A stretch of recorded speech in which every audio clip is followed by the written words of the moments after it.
ان شاء الله النهاردة هنعمل الطريقة الأصلية للحواوشي الاسكندراني وبدون أي افتكاسات وبحشوة السجق وكمان بوش بيتزا. عندي كيلو من الدقيق الفاخر أو متعدد الاستخدامات، هضيف عليه معلقة كبيرة من الخميرة الفورية، نص معلقة صغيرة من الملح، معلقة كبيرة من السكر. وبكده المواد الجافة أصبحت معايا جاهزة وهقلبهم كده مع بعض. هبدأ أضيف عليهم كوباية ونص من المية الدافية أو اللبن الدافي. طبعا كمية المية هنا حسب نوع الدقيق، وهعجنهم كده مع بعض كويس وابدأ انزل بالمية واحدة واحدة. طبعا هي الكيلو دي خد معايا حوالي كوبايتين وربع من المية، وابدأ ان انا اعجنها كويس جدا كده مع بعض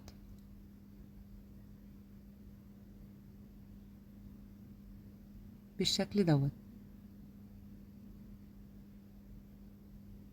وابدأ اضيف نص كوباية هنا من الزيت. الزيت هنا بيديها لمعة حلوة وبيخليها طرية جدا معايا. هي في الاول هتحسوا ان هي مفرولة، لكن هي بتتلم معايا بكل سهولة.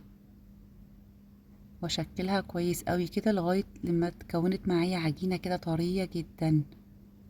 ولما اضغط عليها بصوا حلوة قوي. انا في الحالة دي انا مش بسيبها تختمر بعد كده بقطعها، انا بقطعها الاول وبعد كده بسيبها تختمر.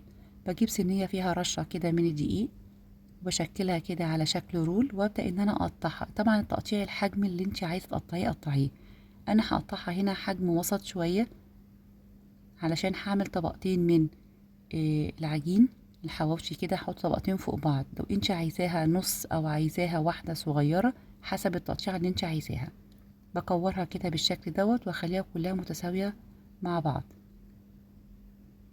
هنا الكيلو دي عمل معايا حوالي 8 وحدات من العجين كده. لو انت هتعمليها صغيرة عن كده ممكن تعمل معاكي من 13 ل 14 وحدة. هبدأ ادهن الوش كده زيت عشان ما تشقش معايا وتنشف معايا، وهغطيها بالاسترتش راب واسيبها حوالي نص ساعة عشان تختمر. هبدأ اجهز الحشوة. عندي نص كيلو من السجق يكون نوع يكون كويس. هبدأ اضيف عليها الحشوة، اي حشوة عندك حطيها بقى.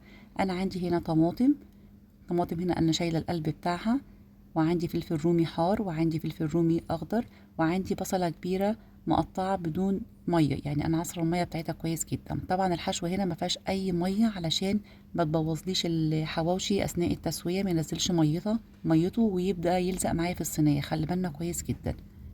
هبدأ اضيف بقى اي بهارات عندك. انا هضيف معلقة من الملح ومعلقة صغيرة من الفلفل الاسمر، وانا استكفيت هنا عشان السجق فيه بهارات، فانت لو عايزة تضيفي اي بهارات زيادة ضيفي. هضيف هنا معلقتين كبار من الجبنة الموتزاريلا وهخلطهم كده مع بعض، وكده الحشوة اصبحت جاهزة معايا. شايفين هنا بعد ما اختمرت حلوة قوي كده، بتسهل معاكي ان انت تاخدي قطعة قطعة وتطلعي منها الهواء وتشكليها. شايفين فقاعات الهواء، بقعات التخمير هنا معناها ان هي اختمرت حلوة قوي. هبدأ اخد قطعة قطعة واشكلها. الخطوة دي سهلة جدا بالشكل دوت، واغطيها علشان ما تنشفش معايا. هجيب بقى رشة من الدقيق او مسحة من الزيت حسب الموجود عندك، وابدأ افرد عليها العجينة كده بالشكل. شايفينها طرية جدا ما شاء الله، مش محتاجة يعني، بصوا طرية جدا. بس انا هفردها هنا بالنشابة عشان تاخد سوا الدايرة كلها. هجيب صينية فيها دهنة بقى، دهن من الزيت، وافرد عليها العجينة معايا كده، وابدأ انزل بالحشوة وافردها كلها كده، وابعد خالص عن الجوانب او الاطراف.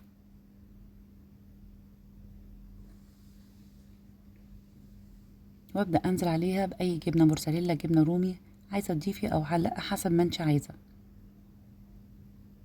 وهفرد برضو الطبقة التانية بالشكل دوت، واضغط عليها كده بايدي عشان تتفرد كلها سوا واحد. وابدأ ان انا اقفل الاطراف. بتاخدي الطرف اللي تحت على فوق كده بالشكل دوت على شكل ضفيرة، شايفين من تحت لفوق. واي زيادة انت طبعا بتشيليها. طبعا انا هنا بدهنها بمسحه بسيطه كده من الزيت او رشه من الميه، ما تضيفيش بيض خالص ولا لبن، ان بره بيضيفوا لها يا رشه من الميه يا اما مسحه كده من الزيت.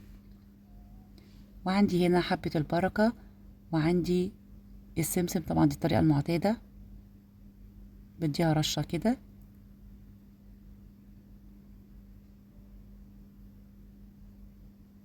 وهعمل بقى الشكل التاني،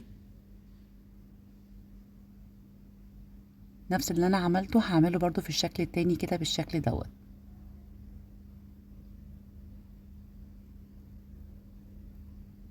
وهقفلها برضو، بس انا هنا هعملها وش بيتزا، يعني هحط جبنة موتزاريلا وحشوة على الوش كده. اي جبنة عندك بقى حطيها، شيدر، رومي، اي حاجة حطيها على الوش.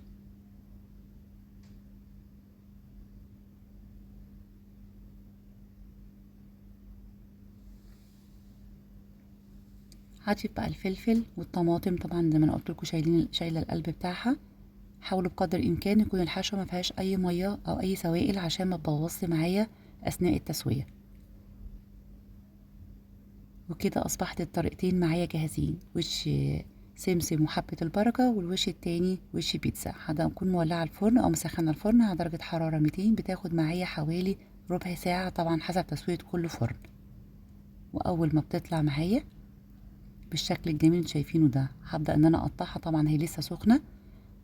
طبعا الكمية دي عملت معايا 2 كمان، يعني عملت 4 الحجم دوت. زي ما انا قلتلك، لو عايزة تصغري تعملي احجام صغيرة او تعملي انصص او واحدة حسب ما انت عايزة. انا هقطعها كده 4 ده شكل بيتزا، وقطعيها على 6 حسب برضو ما انت عايزة. حلوة جدا.